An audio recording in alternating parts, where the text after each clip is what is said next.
Sebelumnya saya minta maaf ya, lama nggak sowan ke markas nih. Udah 2 bulan lebih saya nggak kesini ya. Lebih ya? Lebih ya. Masya Allah. Sebentar kita live kan dulu di Instagram nih. Di Instagram. Baik. Oke teman-teman sekalian, Masya Allah yang ada di TikTok. Saya sekarang lagi di Masjid Baitur Rahman Palembang nih. Masjid kita sudah mulai digunakan lantai, ini lantai 1 ya, lantai 2. Masya Allah, sebentar login.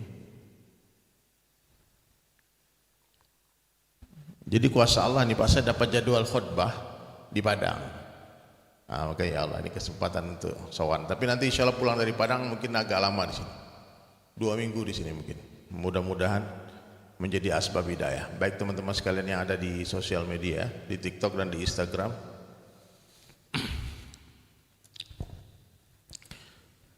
Jadi hadirin, kehidupan di dunia ini nggak lama, sebentar saja. Banyak orang berpikir, besok ngapain ya? Besok aku makan apa ya? Kerja apa ya? Besok itu aku tinggal di mana ya? Besok aku sekolah di mana, kuliah di mana, besok aku dipindah ke kantor mana ya? Betul kan? Besok itu aku ngapain ya? Itu sebetulnya pemikiran-pemikiran yang kurang cerdas. Karena orang yang cerdas itu dia akan berpikir kayak gini Bang, besok itu kalau aku mati gimana? Ada nggak yang berpikir kayak gitu Bang? Setiap pagi kita bangun terus pikir, waduh kalau besok aku mati gimana? Ternyata memang berat Pak, berpikir kematian itu berat. Sampai Nabi katakan orang yang paling cerdas adalah orang yang paling banyak mengingat mati dan mempersiapkan bekal matinya. Coba hari ini siapa yang sudah mengingat mati dan berapa kali mengingat mati? Biasanya Pak orang itu Pak yang diingat mati itu orang lain ya? Temanku mati, oke, aku percaya. Bapakku memang udah nggak ada, ibuku nggak ada, pamanku nggak ada, tetanggaku nggak ada. Itu jamaah masjid sebulan kemarin dia udah nggak. Tapi aku, udah 70 umurku nih, udah 60 nggak mati-mati nih. Manusia tuh kadang-kadang hadir, dia tahu dia pasti mati, tapi dia pura-pura nggak tahu dan malas memikirkan itu. Coba seandainya kita semua yang hadir di sini Pak, seandainya kita dengar suaranya gaib. Hei, semua yang mendengarkan suara ini, hari ini hari terakhir kalian, besok kalian mati.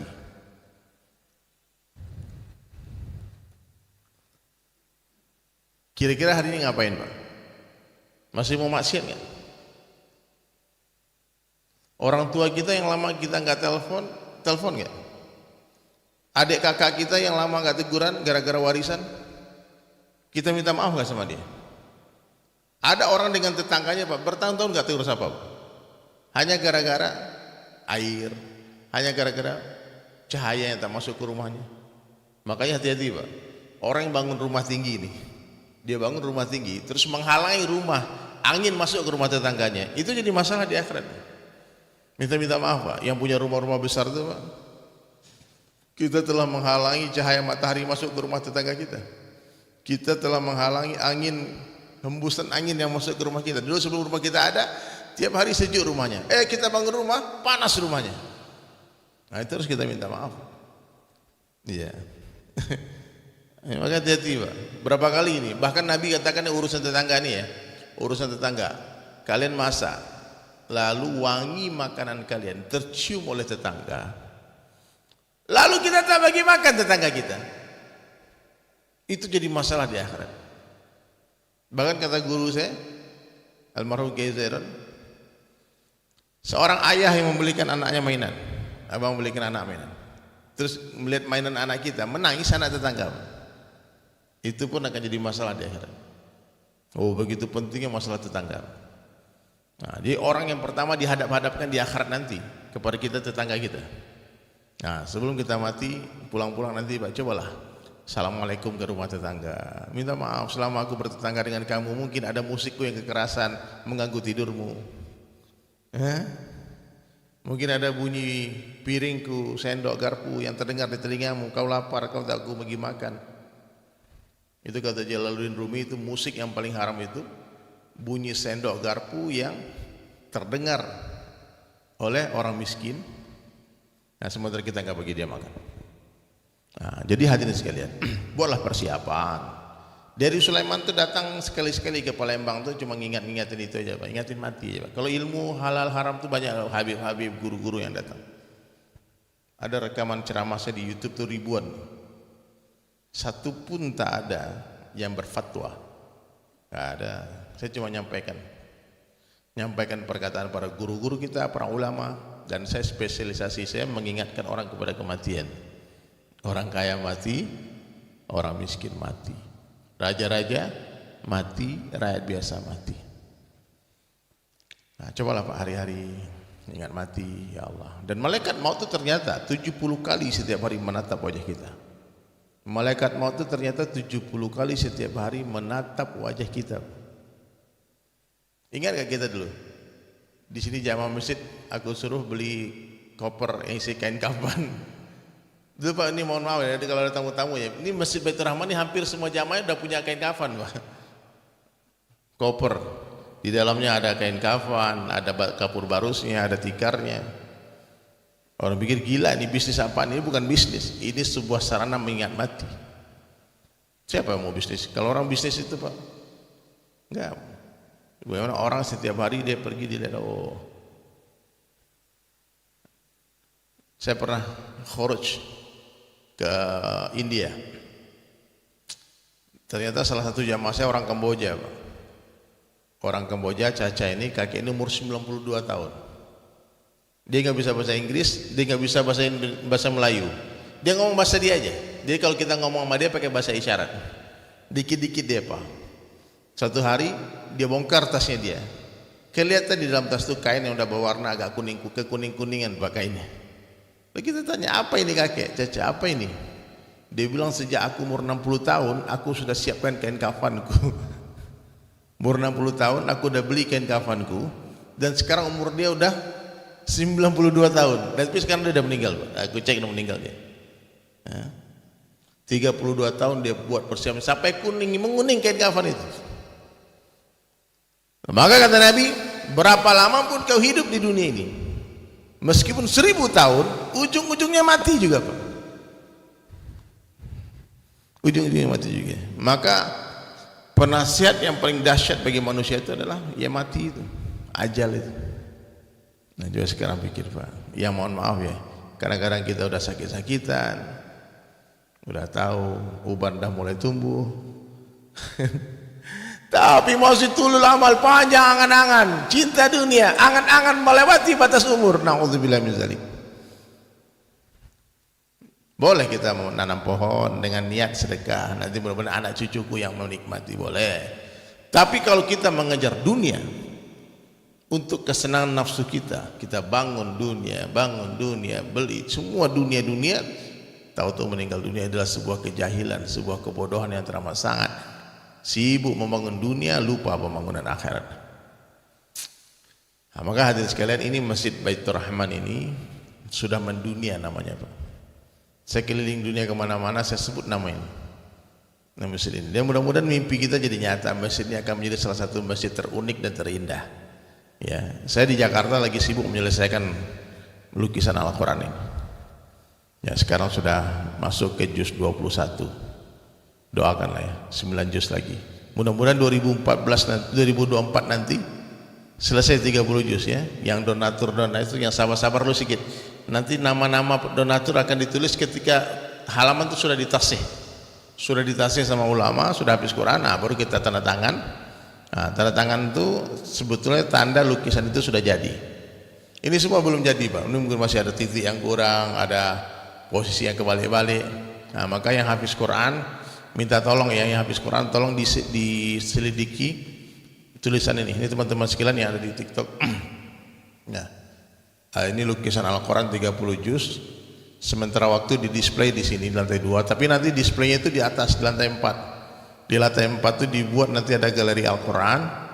Di sana juga ada kafe tempat ngopi anak-anak muda. Nah, jadi kalau cucu-cucu nak punya anak nongkrong kalian di atas masjid. Ada lift nanti yang mungkin yang tua-tua atau yang difabel yang nggak mampu berjalan, nanti silahkan kalian naik lift ke atas. Oh ini masjid insya Allah nanti Pak. Kalau satu fikir semuanya, ya satu fikir, jangan ada sampai pecah hati, sangka baik semuanya, semua sangka baik, jangan ada gibah, jangan ada fitnah. Kalau ada hal-hal yang mau ditanyakan tabayun, cek, jangan suka membuat pertanyaan lalu jawab sendiri Pak. Hari ini dibuat pertanyaan, kenapa begini? Kok tidak jadi masjid ini? Kenapa? Oh tak betul ya, dijawab sendiri. Tanya dulu. Kalau ada pertanyaan ditanyakan, jangan dijawab sendiri. Kenapa orang itu berpakaian kayak gitu? Oh sesat itu. Dijawab langsung buat teroris. Tanya dulu kenapa dia berpakaian kayak gitu.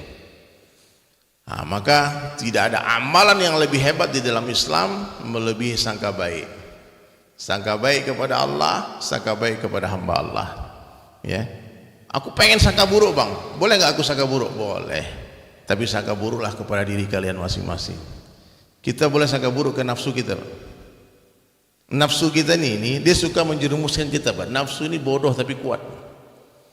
Nafsu manusia ini bodoh tapi kuat. Dan kalau syaitan, iblis, dia licik, dia cerdas tapi lemah. Kalau iblis dengan syaitan itu kolaborasi, featuring, habis kita Pak. Nah, jadi kalau hanya nafsu saja, hanya mulai biasanya nafsu saja. Semua orang yang punya nafsu. Tapi kalau sana dia berjamaah, tak berani setan. Serigala kata Nabi hanya berani kepada kambing yang terpisah dari rombongannya. Nah, jadi Bapak Ibu semua mesti berjamaah, jangan sendiri-sendiri. Di masjid itu berjamaah, ngobrol, mudzakarah, tanyakan apa lagi yang bisa dibuat, apa lagi yang bisa kukorbankan untuk masjid nih. Ya Allah ada ide ku nih. Ini masjid kan bukan punya satu orang Pak. Masjid ini bukan punya siapa, masjid ini rumah Allah, ini punya Allah, ini bukan punya orang Palembang, ini bukan punya orang Muhammadiyah, bukan punya orang NU. Masjid itu punya orang Islam. Enggak boleh merasa memiliki, aku yang wakaf tanah tuh, aku yang bangun dia, kalau nggak ada aku nggak jadi tuh. Aku ini bahaya. Kalau nggak ada aku nggak, kuku ini dipotong. Tapi jangan sekarang ini kita kan mau korban nih, ya. Tunggu nanti setelah korban baru potong. Kuku, rumahku, masjidku ini dah. Allah punya, semua Allah punya. Kita bangun masjid ini bukan untuk dapatkan sanjung puji orang, tidak. Buat apa orang sanjung puji kita? Enggak ada gunanya. Saya hidup di tengah sanjung puji Pak. Karena orang artis nih Pak, dia berkarya, dia melukis, dia bernyanyi.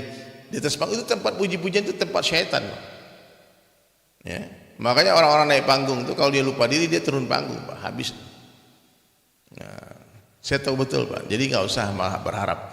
Banyak orang-orang ikhlas ya, dia memberi tangan kanan, memberi tangan kiri nggak tahu. Ya. Nah, coba minimal nih sebelum kita mati ada satu amalan kita yang hanya kita dan Allah yang tahu. Maksudnya istri tak tahu, anak tak tahu. Udah punya belum amalan itu Pak? Makanya biasanya kalau qiyamul lail semalam itu bagus untuk ikhlas Pak. Bangun malam-malam, jalan jinjit-jinjit, jangan sampai ada orang bangun, hidupkan air yang enggak kecil yang perlahan, kemudian berwudu. Kalau sholat 2 rakaat minimal, tak ada satu mata manusia pun yang memandang kecuali Allah yang memandang. Kalau udah bisa sholat khusyuk di saat tidak ada mata memandang, itulah ikhlas Pak. Mohon maaf Pak, sholat kita bolak-balik ke masjid ini masih ada kecenderungan untuk dipuji orang Pak. Apa kata orang? Kalau aku ke masjid apa kata orang? Maka ikhlas ini penting hadirin sekalian. Nah, setelah buat amalan rahasia, tak perlu cerita, tak perlu upload di sosial media. Nah, ada orang udah tahajud panjang-panjang malam dia Bang, udah 12 rakaat tahajud ya. Pagi-pagi dia ke kantor, astagfirullah. Kenapa Bang? Semalam tahajud. Hilang langsung Bang. Hilang. Jadi nggak boleh amalan terang-terangan, boleh. Sedekah terang-terangan itu bagus. Ya, sedekah diam-diam juga bagus. Yang tak bagus itu diam-diam tak sedekah, atau terang-terang menghina orang bersedekah. Orang udah sedekah dia nggak ikut, dia hina lagi. Oh ria bapak tuh katanya. Serigala hanya berani, betul. Masya Allah. Nggak apa-apa kalau lupa, nggak apa-apa kan. Baik. Yakinkan ya teman-teman di TikTok, kita punya satu amalan yang tahu hanya kita dan Allah saja, satu aja. Minimal satu. Insya Allah amal itu yang selamatkan kita nanti. Berapa banyak itu para wali Allah yang diam-diam bersedekah ke rumah orang-orang miskin, tak ada orang yang tahu. Akhirnya ketika dia meninggal, tak ada lagi sedekah itu. Oh, baru orang tahu. Maka dalam satu hadis itu ada satu riwayat Nabi katakan, siapa yang beramal saleh di dalam gua sendiri dan tak ada orang mata melihat, dia sembunyi dalam berbuat amal saleh, suatu hari Allah akan buka amal itu kepada orang banyak, biar Allah yang buka. Dan siapa yang bermaksiat dalam kesunyiannya, tak ada orang lihat, dia bermaksiat, suatu hari maksiat itu pun Allah buka. Kau udah nggak bertaubat, hati-hati Pak. Allahu Akbar walillahilhamd. Jadi hadirin sekalian, ini masjid ini teman-teman yang ada di TikTok ya, ini masjid yang kita bangun berjamaah bersama-sama dengan teman-teman kita. Ini insya Allah nih kita udah mulai sholat di sini nih, dan saya pertama kali sholat di sini. Dulu sebelum ke sini masih di ini masjid kubahnya persis kayak yang belum pernah ke Masjid Nabawi. Itu Masjid Nabawi kubah seperti ini Pak, exactly same. Aku udah lihat kemarin, aku udah fotoin. Oh sama benar. Terus warna kubah kita hijau dari luar. Dan ini sekarang sudah ada 12 juz Al-Quran yang ada di sini. Ya, teman-teman yang mau ikut bersama bangun masjid Baitur Rahman ini silahkan. Kalian caranya apa? Donasi ke rekening masjid 10 juta. Nanti kalian dapat satu halaman. Nanti nama kalian akan diabadikan di halaman lukisan itu. Oke, mungkin itu aja Pak ya. Jadi saya ingatkan lagi, ya, yang belum berkorban berkorbanlah. Yang belum beli kambing belilah kambing. Oh tak ada duit aku Bang, miskin aku. Pak, lihat berita di TV itu, di YouTube, pemulung mengungut sampah korban sapi Pak. Jadi rata-rata orang yang tidak beli hewan korban ini memang orang tak niat korban Pak, dia nggak niat korban, sedikit pun tak ada niat dia. 1 tahun Allah bagi 365 hari, kalau 10.000 satu hari nabung buat korban 3.650.000, 3.650.000 ya. 1 ekor kambing itu udah gede kambingnya 3.600.000. 1 tahun Allah bagi untuk persiapkan kurban tahun depan, masa nggak mampu beli 1 ekor kambing? Motor berapa harganya? Handphone berapa harganya? Ada punya handphone 25 juta orang harganya, beli kambing tak mampu. Beli tiket konser Pak sekarang Pak, Coldplay itu tiket konser 13 juta dibeli sama orang Pak. Kambing 3 juta tak ada beli Pak. Alasannya fakir miskin, tak mampu aku Bang. Kan itu yang mampu aja. Padahal Nabi sudah mengancam siapa yang mampu berkurban dan dia tidak berkurban, dia mampu haji dan dia tidak pergi haji, pilih 2 cara kematian kata Nabi, Yahudi atau Nasrani. Jangan kau dekat-dekat ke tempat sholat kami. Itu ancaman Pak, ada hadisnya. Tapi saya jarang ngancam-ngancam nih Pak, maksudnya ya sudahlah, karena manusia ini kalau diancam dia melawan Pak. Ayo coba aja matiin lah katanya. Coba lihat dibungkus rokok itu diancam tuh, rokok membunuhmu, mau tambah semangat ngerokok Pak, betul nggak Pak? Nah, maka saya jarang ngancam-ngancam, tapi kadang-kadang saya sekali perlu juga disampaikan itu ya. Kalau fadilah, oh semangat. Coba kalau dibungkus rokok itu ditulis nih, siapa yang berhenti ngerokok dapat mobil Mercedes-Benz edisi terbaru. Berhenti nggak Pak? Siapa yang mau berhenti ngerokok dinikahkan dengan seorang perawan cantik hafizah Al-Quran luar biasa, soleha. Oh, udah perawan soleha lagi, berhenti ngerokok. Berhenti nggak Pak? Berhenti. Tapi kalau diancam-ancam nggak mau. Maka dalam lafaz azan tidak ada ancaman. Dalam lafaz azan semua kabar gembira. Oke teman-teman sekalian yang dirahmati Allah Subhanahu Wa Taala, masya Allah ini ngopi kita di Masjid Baitur Rahman di Palembang di Jalan Bang Raya. Nih saya transit saja. Habis ini saya lanjutkan lagi Pak. Habis ini saya akan lanjutkan perjalanan menuju Sumatera Barat. Masya Allah. Wabillahi taufiq wal hidayah. Assalamualaikum warahmatullahi wabarakatuh. Kita live ya. Luar biasa nih.